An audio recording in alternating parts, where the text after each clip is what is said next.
আসসালামু আলাইকুম। আজকে আপনাদের সাথে হাদিয়া নিয়ে লেকচার, ভিডিও বা ব্লগ যেটাই বলেন সেটা করব। সেটা হলো হাদিয়া নিয়ে তিক্ত অভিজ্ঞতা বা গিফট নিয়ে তিক্ত অভিজ্ঞতা বা গিফট নিয়ে সুখের অভিজ্ঞতা এবং এসব নিয়ে ইসলামিক কিছু রেফারেন্স, সেইগুলো নিয়ে আজকে আপনাদের সাথে ডিসকাস করব। তো প্রথমে একটু মানে ভূমিকা, যেমন আমরা পরীক্ষার হলে রচনা লিখি না, তো রচনা লিখতে গেলে তো প্রথমে সূচনা, ভূমিকা এগুলো থাকে, তারপরে না মেইন আলোচনায় যায়। তো আপনাদের সাথে আমি এই জিনিসগুলো নিয়ে আলোচনা করব। এটা হলো ইসলামিক রেফারেন্স, যে হাদিয়া নিতে বলা হয়েছে, দিতেও বলা হয়েছে। হাদিয়া দিলে মনোমালিন্য দূর হয়। হাদিয়া মানে গিফট আর কি। গিফট দেয়া নেয়া করলে মনোমালিন্য দূর হয়, হ্যাঁ, ভালোবাসার সৃষ্টি হয়। এই জিনিসগুলোই যেখানে আছে, এগুলো আপনাদের সাথে আমি ডিসকাস করব। তবে এটা পরে, আগে একটু ভূমিকা টমিকা নিয়ে একটু কথা বলি। সেটা হলো খিলগা তিলপাপাড়া যে জামে মসজিদ আছে, সেই জামে মসজিদে আমি 16 বছর নামাজ পড়ছি। তো 16 বছর নামাজ পড়ছি, কিন্তু ওইখানকার যে ইমামের কারণে আমি অনেক বিপদগামী হয়ে গেছিলাম। ওনার কারণে অনেক পথের দিশা পাইছি, সঠিক পথে ফেরত আসছি। ওনার পরামর্শগুলো আমার কাজে লাগছে। তবে ওনার সাথে আমার কখনো সামনাসামনি কথা হয় নাই। আমি 16 বছর ওনার পিছনে আমি নামাজ পড়ছি, কিন্তু কোনোদিনও 1 সেকেন্ডের জন্য তার সাথে আমার কথা হয় নাই। তো ওনার একটা অভিজ্ঞতা আমি আজকে আপনাদের সাথে শেয়ার করব। সেটা হলো, একদিন শীতকাল চলতেছিল। তো মসজিদ কমিটি থেকে সিদ্ধান্ত নেওয়া হয়েছে যে শীতের বস্ত্র বিতরণ করবে। তো মসজিদ কমিটি থেকে যেহেতু সিদ্ধান্ত নেওয়া হয়েছে, সেহেতু একদিন ওই মসজিদে ইমাম সাহেব, ওনার নাম ইউনুস ঢালি, তো উনি মসজিদে অ্যানাউন্স করছে যে মসজিদ থেকে শীতের বস্ত্র দেওয়া হবে গরিব দুস্থ মানুষদেরকে। তো আপনাদের যা যা সামর্থ্য আছে আপনারা শীতের পোশাক আমাদেরকে দিতে পারেন, আমাদের এখানে কালেকশনের ব্যবস্থা করা হবে। তো এরকম অ্যানাউন্স করছে।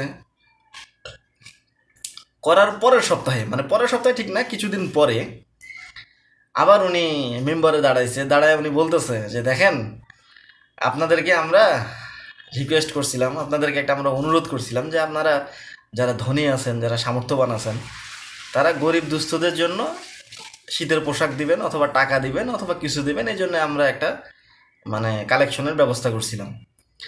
তো খুব দুঃখ লাগতেছে আমার যে আপনারা ছেঁড়া জামা কাপড় দিছেন, পুরাতন জামা কাপড় দিছেন, নষ্ট জামা কাপড় দিছেন। তো একটা ছেঁড়া জামা একটা গরিব মানুষকে দিবেন কিভাবে বলেন? এই কথাটা উনি মসজিদে মেম্বারে দাঁড়ায় বলতেছে যে আপনারা ছেঁড়া জামা দিছেন, ছেঁড়া পোশাক দিছেন। আল্লাহর ঘরে আপনারা একটা জিনিস দিচ্ছেন, তো অন্তত একটা ভালো জিনিস তো দিতে পারতেন আপনারা।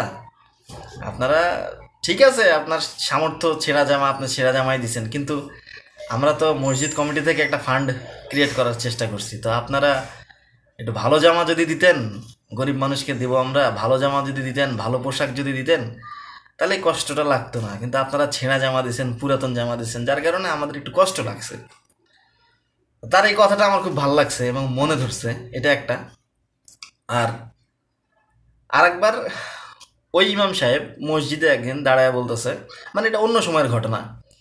উনি বলতেছে যে মসজিদে তো ফ্যান লাগবে, উপরতলায় নিচতলায় এসি আছে, তো উপরে কিছু ফ্যান লাগবে। ওইটা সম্ভবত 4 নম্বর কি 5 নম্বর তালাটা ওই সময় নতুন হয়েছিল। তো ফ্যান লাগবে। তো উনি বলছিল যে আপনারা যারা এলাকায় সামর্থ্যবান আছেন, তারা একটু ফ্যান দিয়ে যদি মসজিদে সহায়তা করতেন তাহলে খুব ভালো হতো। তাই আপনারা ফ্যান দিলে, দানের হারটা একটু বাড়ায় দিলে আমাদের জন্য সুবিধা হয়। অ্যানাউন্স করার পরের 1-2 সপ্তাহ পরে আবার উনি এরকম মেম্বারে দাঁড়ায় বলতেছে যে আপনাদের কাছে আমরা মসজিদের ফ্যান চেয়ে আমরা মানে আবেদন করছিলাম, তো আপনারা দিয়েছেন ভাঙা ফ্যান, পুরাতন ফ্যান, নষ্ট ফ্যান। তো ইমাম সাহেব বলতেছে আমি খুব মনে কষ্ট পাইছি, কারণ মসজিদ তো একটা আল্লাহর ঘর, তাই না? তা আল্লাহর ঘরে দিবেন, আপনারা একটু ভালো জিনিস দিতেন। এটা তো আল্লাহর ঘর, এখানে মানুষজন এসে ইবাদত করবে, মানুষজন এই যে ফ্যানের ফ্যানের বাতাস খাবে, ইবাদত করবে। তো আপনারা তো একটু মানে প্রেস্টিজিয়াস কিছু কিংবা ভালো কিছু তো মসজিদে দিতে পারতেন, তা না করে আপনারা ভাঙা ফ্যান দিছেন, নষ্ট ফ্যান দিছেন, পুরাতন ফ্যান দিছেন। তা আমার খুব কষ্ট লাগছে, এই কথাটা ইমাম সাহেব বলছিল। তো তার এই কথাটা আমার খুব ভালো লাগছে, যে আপনারা দেখা গেল মসজিদে দিবেন, দিলে ভালোটা দেন। ভাঙা ফ্যান দিছেন, নষ্ট ফ্যান দিছেন, আবার দেখা গেল গরিব দুঃখীকে দিবেন, দেখা গেল ছেঁড়া জামা কাপড় আপনার গরিবরে দেন। তে যে যাকে আপনি জামাটা দিবেন সেও তো হিউম্যান, তাই না? তাকেও তো মহান আল্লাহ সৃষ্টি করছে, ভালোবেসেই সৃষ্টি করছে। তো তাকে দিবেন, একটা ভালো জিনিস দেন, ছেঁড়া জিনিস দেন, ব্যাপারটা কেমন দেখায়, তাই না? মানে এটা আমার মোটিভ যেটা আর কি। এই কথাগুলো বলার পিছনে অর্থ হলো, আমি অসুস্থ ছিলাম, মানে আমার এই যে নিঃশ্বাসের একটু সমস্যা আছে, তো ঠান্ডা জিনিস আমি খাইতে পারি না। তো দেখা যায় মানুষজন আমাকে আইসক্রিম গিফট করে। হ্যাঁ, গিফট করবেন আপনি। এখন দেখা গেল মানুষ গিফট করার তো অনেক জিনিস আছে, তাই না? এখন আমি অসুস্থ, আমার এই যে টনসিলের সমস্যা আছে, নিঃশ্বাসের সমস্যা আছে, গলায় সমস্যা আছে, এসির মধ্যে আমি বেশিক্ষণ থাকতে পারি না। এখন আমাকে আইসক্রিম গিফট করছে, তো ব্যাপারটা কেমন দেখা যায় বলেন? এখন অন্ধকে যদি আয়না গিফট করেন তাহলে ব্যাপারটা কেমন হবে বলেন? মাওলানা জালালউদ্দিন রুমি একটা কথা বলছে, যে অন্ধের কাছে আয়না ফেরি করিও না। এই কথাটার অর্থ হলো যে আপনি একটা মানুষ অন্ধ, তাকে যদি আয়না দেন ব্যাপারটা কেমন দেখা যাবে বলেন? এখন হাদিসে আছে গিফট দেওয়ার কথা, কিন্তু গিফট দেওয়ার সময় তো একটু বিবেচনা করতে হবে, তাই না? যেমন আরেকটা দুঃখের বিষয়, আমার মা একদিন দুঃখ করে আমাকে বলতেছে যে আমাদের বাসায় যারা বেড়াতে আসে মিষ্টি নিয়ে আসে। এখন আমার মায়ের হলো ডায়াবেটিস। এখন ডায়াবেটিস তো উনি তো মিষ্টি খাইতে পারে না। এখন মানুষজন দেখা যায় যে ওনার কাছে ডায়াবেটিসের এই মিষ্টি নিয়ে আসে। এখন উনি কষ্ট করে বলতেছে যে আমার ডায়াবেটিস আর মানুষ আমাকে মিষ্টি গিফট দেয়।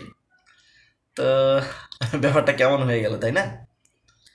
আবার এই যে আমার বাবা একদম বয়স্ক মানুষ, তো দেখা যায় মানুষ ঘুরে ফিরে তাকে পাঞ্জাবি দেয়, পাঞ্জাবি দেয়, জায়নামাজ গিফট করে। হ্যাঁ, আপনি দিলেন গিফট, পাঞ্জাবি জায়নামাজ গিফট দিলেন, কিন্তু সবাই যদি পাঞ্জাবি আর জায়নামাজি গিফট দেয় তখন ব্যাপারটা কেমন হবে বলেন? একসময় দেখলাম আমার বাবার কাছে 10টা না 12টা পাঞ্জাবি। তো এত পাঞ্জাবি উনি কি করবে বলেন? শেষমেশ উনি করে কি, ওই পাঞ্জাবিগুলো আমাকে দিয়ে দেয়, আমি পরি ওগুলা।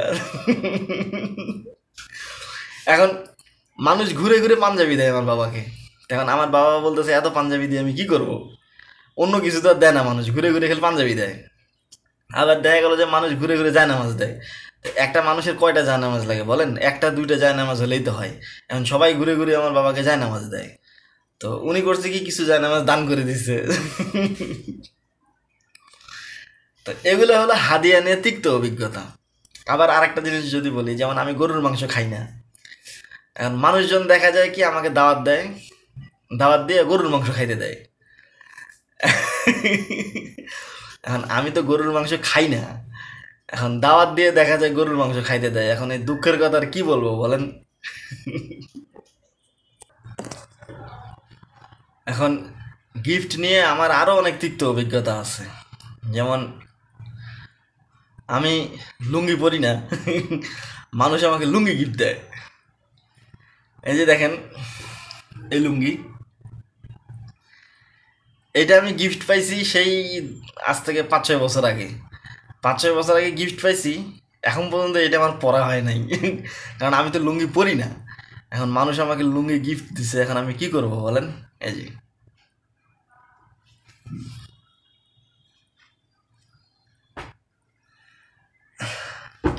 2টা লুঙ্গি গিফট পাইছি। পরা হয় না কখনো, কারণ আমি তো লুঙ্গি পরি না। হ্যাঁ হ্যাঁ, দেখা গেল হঠাৎ কোথাও হয়তো বেড়াতে গেছি, হঠাৎ হয়তো লুঙ্গি কোথাও পড়লো। আমি সাধারণত ট্রাউজার পরি। আচ্ছা, ট্রাউজার পরি যে এখানেও আবার সমস্যা দেখেন। এই যে একটা গিফট পাইছি ট্রাউজার, এই যে এটা গিফট পাইছি। তো এমন গিফট পাইছি, আমার সাইজে মেলে না। মানে আমি যে সাইজে পরি, আমাকে যে গিফট দিছে সে অন্য সাইজের দিছে। এখন আমার তো একটা সাইজ আছে, তাই না? যেমন আমি যে শার্ট পরে আছি, হ্যাঁ, এই শার্টের তো একটা সাইজ আছে, যে আমি এই মাপের শার্ট পরি। কিংবা আমি যে প্যান্ট পরি, সে প্যান্টের তো একটা সাইজ আছে, যে এই সাইজে আমি প্যান্ট পরি, তাই না? তো আমাকে যে গিফট দিছে এই ট্রাউজার, সে আমার সাইজ না জেনেই আমাকে গিফট দিছে। এই যে এইটাও গিফট দিছে, আমার সাইজ না জেনেই আমাকে গিফট দিছে। এই যে এটা এখন গিফট পাওয়ার পরে আমি দেখতেছি আমার হয় না। অর্থাৎ আমি যখন পড়ছি, হ্যাঁ, পড়ার সময় দেখতেছি আমার সাইজে হচ্ছে না। তা আমার প্রশ্ন, এই গিফটটা দিয়ে তাহলে লাভটা কি হলো বলেন? আমার যদি মানে পড়তেই যদি না পারলাম, তাহলে এই গিফটটা দিয়ে লাভ কি বলেন? আমাকে লুঙ্গি গিফট দিয়েছেন, আমি তো লুঙ্গি পরি না। আমাকে ট্রাউজার গিফট দিয়েছেন, ট্রাউজার তো আমার সাইজে হয় না। আবার এই যে টি শার্ট গিফট পাইছি আমি, এই যে টি শার্ট গিফট পাইছি, সাইজে হয় না। অর্থাৎ যে আমাকে গিফট করছে সে আমার সাইজ জানে না, সাইজ না জেনেই আমাকে গিফট করছে। তো এখন বাসায় মানে আমি গিফটটা পাওয়ার পরে খোলার পরে দেখতেছি আমার সাইজে হয় না, মানে আমি পরছি পরে দেখতেছি আমার সাইজে হয় না। এখন আমি এই গেঞ্জিটা কি করব বলেন? টি শার্ট ট্রাউজার এগুলো আমি কি করব? তো আপনারা যারা এই যে গিফট দেন, তো গিফট দেওয়ার আগে একটু মানে হিসাব নিকাশ করে যদি আপনারা একটু গিফট দিতেন, তাহলে দেখা গেল যে ব্যাপারটা একটু ভালো হইতো আর কি। আচ্ছা, আরও একটা ব্যাপার যেটা, সেটা হলো এক লোক আমাকে প্যান্ট গিফট করছে। তো প্যান্টের যে সাইজ, মানে আমার কোমরের যে সাইজ তার থেকে 2 ইঞ্চি ছোট। তো যে আমাকে প্যান্টটা গিফট করছে, আমার যেটা দুঃখ সেটা হলো সে তো প্যান্টটা গিফট করার আগে আমাকে জিজ্ঞেস করতে পারতো যে আমার কোমরের সাইজ কত। তো একটা মানুষের কোমরের সাইজ না জেনে যদি একটা মানুষকে প্যান্ট গিফট করেন, তাহলে ব্যাপারটা মানে কেমন দেখা গেল, তাই না? তো আরও একটা ব্যাপার, যেমন আমি ঘড়ি পরি না যে হাতে, আমি কখনোই কখনোই আমি ঘড়ি পরি না। একজন আমাকে ঘড়ি গিফট দিছে, তো ঘড়িটা দিয়ে আমি কি করব বলেন? আমাকে যে ঘড়ি দিলেন আপনি, আমি তো ঘড়ি পরি না। এই যে একজন আমাকে হেডফোন গিফট করছে, অনেক দামি হেডফোনটা। এখন আমি তো মোবাইলে গান শুনি না, মোবাইলে বা কম্পিউটারে আমি তো মানে ব্যবহার করি না। আমি হেডফোনটা দিয়ে আমি কি করব বলেন? তো এরকম দেখা গেল যে আমি গিফট পাই আর কি। গিফট নিয়ে এরকম আমার আর কি তিক্ত অভিজ্ঞতা। মানে ব্যাপারটা এরকম যে ওই যে শিয়াল আর ওই যে একটা বকের গল্প ছিল।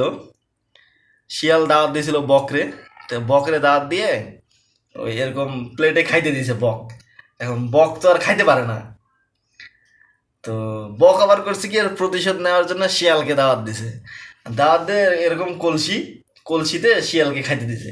এখন কলসির মধ্যে তো আর শিয়াল খাইতে পারে না। তো এখন ওই শিয়াল আর বকের মতো আমার অবস্থা হয়ে গেছে। এগুলো হলো হাদিয়া গিফট নিয়ে আমার তিক্ত অভিজ্ঞতা। আরও কিছু তিক্ত অভিজ্ঞতা আছে, যেমন আমার কিছু আত্মীয় আছে, এরা গ্রাম থেকে ঢাকায় আসে, এসে করে কি মানে আমাকে 500 টাকা দেয়। 200 300 500 এরকম দেয়। তো 500 টাকা দেখা যায় যে আমি আমার বাড়িতে যে দারোয়ান আছে, এই দারোয়ানকে আমি দিই।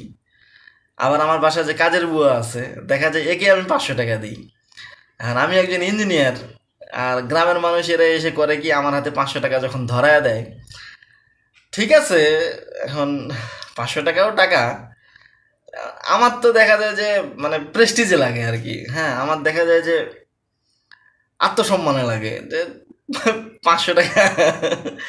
এখন 500 টাকা আমরা দারোয়ানকে দিই। আমার বাসায় আমার গেটে যে দারোয়ান থাকে, সে দারোয়ানকে দেখা গেল যে মাঝে মাঝে বকশিস হিসাবে 500 টাকা দেই। আবার ওই যে কাজের বুয়া, এদেরকে দেখা গেল ড্রাইভার, এদেরকে দেখা গেল যে আমরা বকশিস হিসেবে 500 টাকা দিই। আর গ্রাম থেকে যারা আসে এসে, আমি একজন ইঞ্জিনিয়ার, আমাকে 500 টাকা দেয়।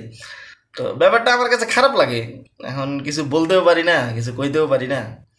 এখন যারা আমাকে 500 টাকা দেয় তারা যে গরিব তা না, তাদের অনেক টাকা পয়সা আছে। তো আমাকে আসলে নিজেকে ছোট লাগে আর কি, মানে নিজেকে ছোট লাগে ব্যাপারটা। আবার আরও একটা ব্যাপার যেমন বলি, যে আমার এক টিচার ছিল, টিচারকে আমি জায়নামাজ গিফট করছিলাম। তো টিচারটা অনেক বড় লোক, উত্তরাতে বাড়ি আছে নিজের। তো এত বড় লোক একটা মানুষকে সামান্য 400-500 টাকা দিয়ে একটা জায়নামাজ গিফট করছি দেখে উনি অনেক মাইন্ড করছিলেন। তো উনাকে আসলে ছোট করার উদ্দেশ্যে আমি জায়নামাজ দেই নাই, আমি জায়নামাজটা দিছিলাম যে উনি নামাজ পড়লে আমি সোয়াব পাবো, এই উদ্দেশ্যে আমি তাকে জায়নামাজ গিফট করছিলাম। তো উনি এটা মাইন্ড করছে, যাক কি আর করার। তা আমার কিছুদিন আগে এই গেল গত মাসে আমি একজনকে কোরআন গিফট করছি। তা যাকে আমি কোরআন গিফট করছি তাকে গিফটটা করার আমার উদ্দেশ্য ছিল যে সে কোরআনটা পড়লে তার সোয়াবটা আমি পাবো। একটা কোরআনের আর কয় টাকা দাম বলেন? 400, 500, 600 টাকা দাম। আমি ওটা কিনছিলাম মনে হয় 600 কি 500, 600, 700 এরকম দিয়ে। 600, 700 টাকাটা তো ইম্পর্টেন্ট না, ইম্পর্টেন্ট হলো তাকে আমি দিয়েছিলাম যে সে কোরআন পড়লে আমি সোয়াব পাবো, এই উদ্দেশ্যে আমিও আমার টিচারকে জায়নামাজ দিয়েছিলাম। তো উনি অনেক মাইন্ড করছে। এরকম আরও ঘটনা আমার সাথে ঘটছে, যেমন আমরা যে খিলগাতে ছিলাম, আমরা যাদের বাসায় ভাড়া ছিলাম, ওর একটা ছোট বাচ্চা ছিল, ওকে আমি দেখাশোনা করতাম, খেলাধুলা করতাম ওই বাচ্চাটার সাথে। তো তাকে একবার কিছু গিফট দিছিলাম একটু কম দামি। তো ওর দাদি মানে বলছিল যে আমি নাকি ফুটপাত থেকে নাকি কিনে নাকি তাকে গিফট দিছি, এরকম টিটকারি করছিল আর কি, যে আমি নাকি ফুটপাত থেকে কিনে তাকে গিফট দিছি। কষ্ট পাইছিলাম আমি মনে, যাক আমি ফুটপাত থেকে কিনে দেই নাই, যাই হোক। তো ওই বিল্ডিংয়েরই আমাদের উপরতলায় একটা মানে ভাড়াটিয়া থাকতো, তাদেরকে একবার মনে হয় 100 টাকা কি 150 টাকা দিয়ে একটা গিফট দিয়েছিলাম ছোট বাচ্চাকে, হিনা আর নিহা ছিল। ওরা এত খুশি হয়েছিল। হুম। তো আসলে সব মানুষের মন মানসিকতা এক না, ওকে আমি মাত্র 100-200 টাকা দামের গিফট দিছি ওই ছোট বাচ্চাকে। ওরা এত খুশি হয়েছে আর আমাকে মামা মামা বলে ডাকে। হ্যাঁ, আসলে আমি আবেগ আপ্লুত হয়ে গেছিলাম যে বড় লোকের বাচ্চাকে এত টাকা দিয়ে গিফট দিলাম, বললো আমাকে যে আমি নাকি ফুটপাত থেকে গিফট দিছি। আর একটু গরিব মানুষকে আমি 100-200 টাকার গিফট দিলাম, তাদের পুরো মনটাই পেয়ে গেলাম আমি। যাক, এই কারণে হয়তো বা মহানবী সাল্লাহ সাল্লাম বলছে যে তোমরা গরিবদের সাথে ওঠা বসা করো, নিচু শ্রেণীর যারা তোমার থেকে যারা একটু গরিব অসহায় এদের সাথে ওঠা বসা করো, বড় লোকদের সাথে ওঠা বসা করিও না। তো কথাটার প্রমাণ আমি নিজে পাইছি। আবার এটা গেল একটা গিফট নিয়ে অভিজ্ঞতা। আবার এক বড় ভাই, উনি ওই যে নিউজ চ্যানেলে চাকরি করতেন, তো ওনার আমি কম্পিউটার ঠিক করে দিতাম। তো উনি করতেন কি, ওই যতবার আমি ওনার কম্পিউটার ঠিক করতাম ততবার উনি আমাকে খাওয়াই দিত বাড়িতে। সেই রকম খাওয়াইতো আমারে। ওনার দেখা গেল যে মাসে একবার করে ওনার কম্পিউটার টম্পিউটার যা কিছু ঠিকঠাক করতে হইতো, তা আমি যাইতাম, তো উনি আমাকে সেরকম খাওয়াই দিত। তো এক সময় আমার খুব খারাপ লাগছে ব্যাপারটা, যে আমি কি বাসায় না খেয়ে থাকি নাকি যে আমাকে খাওয়াই দিতে হবে। আমাকে দিয়ে কম্পিউটার ঠিক করাইছে, কাজ করছে, আমাকে টাকা দিলেই হয়। টাকা না দিয়ে দেখা যাচ্ছে যে আমার খাওয়ায়, আমি তার বাড়িতে না খেয়ে থাকি না, তাই না? আবার আমার এক যে বস ছিল, হ্যাঁ, ওর হলো ওই যে মগবাজারে ওর হলো অফিস। তো সে আমাকে করতো কি, ওই মগবাজারের অফিসে সে আমাকে দিয়ে কাজ করাই নিত, ইলেকট্রিক্যাল কাজ করাইতো, আইটির কাজ করাইতো, হ্যাঁ এই কাজ, তারপরে ওই যে ওয়েব ডেভেলপমেন্টের কাজ, এগুলো আমাকে দিয়ে করাইতো। কিন্তু আমাকে কোনো টাকা দিত না। কিন্তু সে করতো কি, মাঝে মাঝে ওই যে খাসির মাংস আছে, খাসির মাংসের ভুনা দিয়ে আমার খাওয়াই দিত, আর আমার গল্প মারতো যে খাসির মাংসের কেজি এত টাকা। মানে সে বুঝাইতে চাইতো যে আমাকে সে ফ্রি কাজ করাচ্ছে না, সে খাসির মাংস আমাকে খাওয়াই দিছে। তা আমার প্রশ্ন হলো, আমি তো আর বাড়িতে না খেয়ে থাকি না, তাই না? আমি গরিব, ঠিক আছে, তো এত গরিব না যে আমি বাড়িতে না খেয়ে থাকি। তো সে আমাকে যে খাসির মাংস দিয়ে খাওয়ায়, তা আমার প্রশ্ন, আমাকে সার্ভিস চার্জ দিলেই হয়, আমাকে দিয়ে আইটির কাজ করায়, ইলেকট্রিক্যালের কাজ করায়, আমার সার্ভিস চার্জ তো আমাকে দিবে, তাই না? না করে সে করতো কি, ওই খাসির মাংস, কোনো দিন খাসির মাংস, কোনো দিন তন্দুর দিয়ে ওই কাবাব, এগুলো খাওয়াইতো আমারে। মানে এইভাবে সে আমাকে উসুল করে দিত। মানে নিউজ চ্যানেলের ওই বড় ভাই, উনি যেমন বাড়িতে প্রতিদিন ডেকে ডেকে খাওয়াইতো, হ্যাঁ, উসুল করে দিত, এইভাবে এই বসও আমার সাথে এরকম করতো।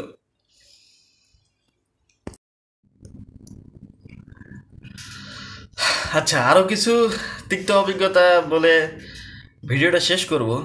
সেটা হলো, এক বড় ভাই কম্পিউটার ঠিক করবে, তো তার কাছে 2টা কম্পিউটার আছে। তো সে আমাকে বলছে 2টা কম্পিউটার ঠিক করে একটা কম্পিউটার যেন আমি বানাইয়া দিই। তো আমি motherboard, hard disk, RAM, processor যা আছে সব মানে চেঞ্জ মেঞ্জ করে একটা কম্পিউটার বানাইছি। তো কিছু মানে প্রোডাক্ট এক্সট্রা রয়ে গেছে।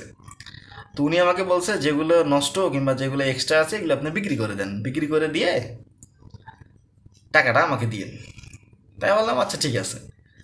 তো তাকে আমি সব কাজ করে দিছি, কাজের বিনিময়ে সে আমাকে কোনো টাকা দেয় নাই। তো আমি জিনিসটা বিক্রি করার জন্য বিক্রয়.com-এ অ্যাড দিছি। তো এক বায়ার সে উত্তরা থেকে নিতে চাইছে আমার কাছ থেকে। তো সে এসে আমাকে বলছে যে সে একটা নির্দিষ্ট লোকেশনে টেস্ট করবে, টেস্ট করে সে আমার প্রোডাক্টটা কিনবে। তো আমি সেই লোককে, সে আমাকে যেই জায়গায় যাইতে বলছে সেই জায়গায় আমি গেছি, যাওয়া আসা আমার ভাড়াই প্রায় 1000 টাকার উপর খরচ হয়ে গেছে। তো জিনিসটা আমি সম্ভবত 3500 কি 3300 দিয়ে বিক্রি করছিলাম, মনে নাই আমার, অনেক আগে। তো বিক্রি টিক্রি করে যখন ওই বড় ভাইকে আমি টাকাটা দিতে গেছি, উনি ওইখান থেকে 300 টাকা মানে আমাকে দিছে, দিয়ে বলতেছে যে আপনি বার্গার টার্গার খাইন এটা দিয়ে, বাদ বাকি টাকাটা আমি রাখলাম, এই কথা আমাকে বলতেছে। ওই কম্পিউটারটা বিক্রি করার জন্য আমি যে জায়গায় গেছি, যাওয়া আসাতেই আমার ভাড়ায় 1000 টাকার উপর খরচ হয়ে গেছে। উনি আমাকে 300 টাকা দিয়েছে বার্গার খাওয়ার জন্য। এই স্মৃতি আমার কতদিন পর্যন্ত মনে থাকবে আমি জানি না, কিন্তু মানে আমার খরচ হয়েছে 1000-এর উপর, উনি আমাকে 300 টাকা দিয়েছে বার্গার খাওয়ার জন্য। আবার আরেকটা বড় ভাই, তার বাসায় আইপিএসের সমস্যা, হ্যাঁ, কম্পিউটারের সমস্যা, আইপিএসের সমস্যা, ইলেকট্রিক্যালের সমস্যা, ব্লেন্ডার মেশিন চালাইতে পারে না, এইটা চালাইতে পারে না, ওভেন চালাইতে পারে না। তা আমাকে ডাকছে, তা আমি যাই সব কাজ করছি, সকাল 9টা থেকে শুরু করে সন্ধ্যা 6টা পর্যন্ত কাজ করছি। তো কাজ শেষে উনি আমাকে 500 টাকা ধরাইয়া দিছে। উনি একটা আবাসিক এলাকায় থাকে, আমার বাসা থেকে ওনার বাসায় যাইতে সিএনজি ভাড়া হলো 300 টাকা। তো যাইতে 300, আসতে 300, 600 টাকা আমার সিএনজি ভাড়া। উনি আমাকে সারাদিন কাজ করানোর পরে 500 টাকা ধরাইয়া দিছে হাতে। কেমন লাগে বলেন? একটা লেবারকেও যদি আপনি সারাদিন কাজ করায় নেন 1000 টাকা দেওয়া লাগে। 1000-এর নিচে তো আপনি লেবার পাবেন না, তাই না? তা আমি একজন ইঞ্জিনিয়ার, আমাকে দিয়ে সারাদিন কাজ করে সে 500 টাকা ধরাইয়া দিছে। যাক, মনে কষ্ট লাগে এগুলা। এরকম অনেক ঘটনা আছে, সবগুলো বলে তো আর এখন শেষ করা যাবে না। আমি ইঞ্জিনিয়ার হয়েছি সেই 2011-12 সালের দিকে, টাকার বিনিময়ে কাজ করি। তো আরেকটা যেটা ছোট উদাহরণ দেবো, যে আরেক বড় ভাই, ওনার কম্পিউটারের সমস্যা। তা আমাকে বলছে যে এটা কম্পিউটার তো অনেক পুরাতন, পুরানপট্টি থেকে আমাকে যেন একটু পার্টস ফুর্টসগুলো জোগাড় করে দেয়। তো আমি সেই শান্তিনগর থেকে ওইখানে, ওইখানে বায়ার ছিল, এর মাধ্যমে ওর মাধ্যমে অনেক কাহিনী করে র্যাম ট্যাম জোগাড় করে ওর কম্পিউটারটা আমি ঠিক করে দিছি। তো উনি আমাকে 500 টাকা দিছিল হাত থেকে। তো আমার যাওয়া আসার ভাড়াই 1000-এর উপর খরচ হয়েছে, উনি আমাকে 500 টাকা দিছে। তো এটা একটা, মানে এরকম অনেক ঘটনা আছে, এত বলে শেষ করা যাবে না। আর একটা বলে আমি এখন শেষ করব, সেটা হলো আমার এক ইউনিভার্সিটির টিচার, সে আমাকে দিয়ে করতে কি কাজ করাইতো, অনেক কাজ করাইতো। তো ইউনিভার্সিটির টিচার, তো আমার এক ইউনিভার্সিটির টিচার ছিল, তিনি করতো কি আমাকে দিয়ে অনেক কাজ করায় নিত, দেশের বাইরে কাজ করায় নিত, কিন্তু কোনো টাকা দিত না। দুইটা ইউনিভার্সিটির দুইটা টিচার ছিল এরকম। তো আমাকে দিয়ে অনেক দিন কাজ করায় নিছে, কোনো টাকা পয়সা দেয় নাই। তো একটা মানুষকে দিয়ে আপনি কাজ করায় নেবেন, তাকে তো পারিশ্রমিক দিতে হবে, তাই না? পারিশ্রমিক না দেন হাদিয়া তো দিতে হবে, না হলে তো ব্যাপারটা জুলুম হয়ে গেল, তাই না? তো আমাকে তারা কখনো দেয় না, 2-3 বছরের বেশি আমাকে দিয়ে কাজ করায় নিছে, দুইটা টিচার গবেষণা করায় নিছে দেশের বাইরে। যাক, এগুলো বলে তো আর সমাধান হবে না। তো যেটা বলতে চাচ্ছি, যে আসলে গিফট নিয়ে এরকম আমার লাইফে অনেক তিক্ত অভিজ্ঞতা আছে। একবারে যে শান্তিনগরে মানে আমি রিক্সা থেকে নামছি, এক লোক আমাকে বলতেছে যে তার কাছে তার মানিব্যাগ চুরি হয়ে গেছে, সে সদরঘাট যেতে চায়, তার কাছে কোনো টাকা নাই, আমি যেন তাকে সাহায্য করি। তা আমি তাকে 50 টাকা দিছি। দিয়ে আমি একটা অফিসে গেছি কাজ করতে। অফিস থেকে বের হয়েছি, বের হয়ে আমি রিক্সা খুঁজতেছি, এই সময় দেখি ওই লোক আমার কাছ থেকে যে 50 টাকা নিছে, সে দেখি চায়ের দোকানে বসে চা আর বিড়ি খাচ্ছে, বিড়ি খাচ্ছে আর এইভাবে। তা আমি চিন্তা করলাম, তোরে আমি 50 টাকা দিলাম বাস ভাড়া, যে তুই সদরঘাট যাবি, তুই বসে থেকে বিড়ি খাচ্ছিস, আমার টাকা দিয়ে তুই বিড়ি খাচ্ছিস, হ্যাঁ? তো ব্যাপারটা আমার খারাপ লাগছে। আর আমি কিছু বাচ্চাকে দেখাশোনা করছি দীর্ঘদিন খিলগাতে যখন ছিলাম, বাচ্চাকে দেখাশোনা করছি, বিনিময়ে কোনোদিন এরা আমাকে এক কাপ চাও খাওয়াই নাই। তো যাক, এগুলো কোনো ব্যাপার না। এরকম অনেক ঘটনা আছে লাইফে। হুম, এত বলে শেষ করা যাবে না। তো এগুলো হলো তিক্ত অভিজ্ঞতা আমার। তো আমি আসলে যেটা বলতে চাচ্ছি যে আপনি একটা মানুষকে গিফট দিবেন, গিফট দেওয়ার আগে তার সাথে একটু ডিসকাস করলে ভালো হয়। যেমন আপনি হয়তো আমাকে গিফট দিবেন, যেমন আমি রসগোল্লা খুব আমার প্রিয়, রসগোল্লা দই আমার খুব প্রিয়। এখন যারা আমার বাসায় বেড়াইতে আসে দেখা যায় কেউ রসগোল্লা আনে না, সবাই করে কেউ যে শুকনা মিষ্টি আছে না, শুকনা মিষ্টি এগুলো নিয়ে আসে। কারণ আমার তো শুকনা মিষ্টি খাইতে ভাল লাগে না। তো আপনি একটু রসগোল্লা আনলে আমার জন্য ভালো হয়। যারা এই যে আপনারা শুকনা মিষ্টি নিয়ে আসেন। আবার দেখা যায় যে অনেকে আমার বাসায় এই যে আঙ্গুর, আপেল, কমলা, মালটা এগুলো নিয়ে আসে। এখন এগুলো তো আমি খাই না।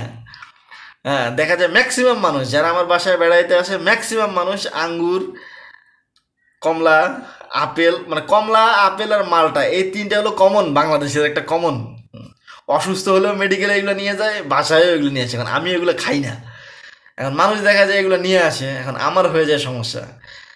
আমি যেগুলো খাই সেগুলো যদি আপনি আমাকে একটু জিজ্ঞেস করতেন, যে আমাকে গিফট দেওয়ার আগে যদি আমাকে জিজ্ঞেস করতেন যে আমার কি খাইতে আমি ভালোবাসি, কি আমি পছন্দ করি, সেই জিনিসগুলো যদি গিফট দিতেন তাহলে ব্যাপারটা একটু ভালো হইতো, তাই না? যেমন আপনারা আমাকে দাওয়াত দেন, এখন দাওয়াত দিয়ে গরুর মাংস খাইতে দিলেন, গরুর মাংস আমি খাই না। মাসকলাই ডাল খাইতে দেন, মাসকলাই ডাল আমি খাই না।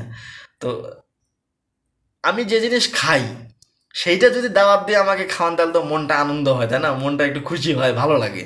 আর যে জিনিস আমি খাই না, আপনি দেখা গেলো সেই জিনিস আমাকে দাওয়াত দেন, আমার তো এই দুঃখে দাওয়াতে যাইতে ইচ্ছা করে না কোথাও। কারো বাসায় আমার দাওয়াতে যেতে ইচ্ছা করে না, কারণ আমি জানি দাওয়াতে গেলে পোলাও দিবে, গরুর মাংস দিবে, যেগুলো আমি খাই না। তো আসলে ব্যাপারটা আমি আসলে আমার কথা সারমর্ম যেটা, এতক্ষণ বক বক করার পিছনে সারমর্ম যেটা, যে আপনারা দিলে ভালো কিছু দেন। যেমন দেখা যাচ্ছে যে গ্রামের মানুষ এসে আমাকে 500 টাকা দেয়, তা এটা একটা ভালো কিছু দেন, দিলে একটা প্রেস্টিজিয়াস কিছু দেন যেটা মনে আনন্দ লাগবে। এই 100 টাকা 200 টাকা দেন আপনারা, এটা এগুলো তো মানুষ রিক্সাওয়ালা কাজের উপর, হ্যাঁ ওরাও মানুষ। এখন দিলে ভালো কিছু দেন, না দিলে দিয়েন না আপনি। এখন আপনি আমাকে 500 টাকা দিবেন, আমার কথা, আপনি 500 টাকা দিয়েন না আমাকে, খামাখা দিয়ে ছোট করেন। তারপরে হ্যাঁ এমন এমন গিফট দেন, যেমন প্যান্ট দিয়েছেন, প্যান্টের সাইজ হয় না, সাইজ হয় না এই প্যান্ট দিয়ে আমি কী করবো বলেন? আবার লুঙ্গি দিয়েছেন, লুঙ্গি আমি পরি না। আবার গেঞ্জি দিয়েছেন, হ্যাঁ এই যে গেঞ্জি, টি শার্ট অনেক দামি, সাইজ হয় না। তো সাইজ হয় না এত দামি জিনিস দিয়ে আমি কী করবো বলেন? মনে করেন আপনি মার্সিডিস কিনলেন, এখন আমার আমার যে বাসায়, বাসার এখানে যে গলি, এখানে মার্সিডিস ঢুকবে না। তো সেই মার্সিডিস দিয়ে আপনি কী করবেন বলেন? একটা মানুষকে গিফট দিলেন, সেই গিফটটা তো কাজে লাগতে হবে, তাই না? তো এই আমার কথায় কেউ মনে কষ্ট পায়েন না। হ্যাঁ, আমি জাস্ট এইগুলো আমার ব্যক্তিগত অভিজ্ঞতা থেকে বলছি। যাক, ভিডিওটা এখন আমি শেষ করতেছি। আমি এখন আপনাদেরকে ওই রেফারেন্সগুলো দেখাচ্ছি, যে রেফারেন্সটা আমাদের ইসলামিক রেফারেন্সে মানে বলা আছে।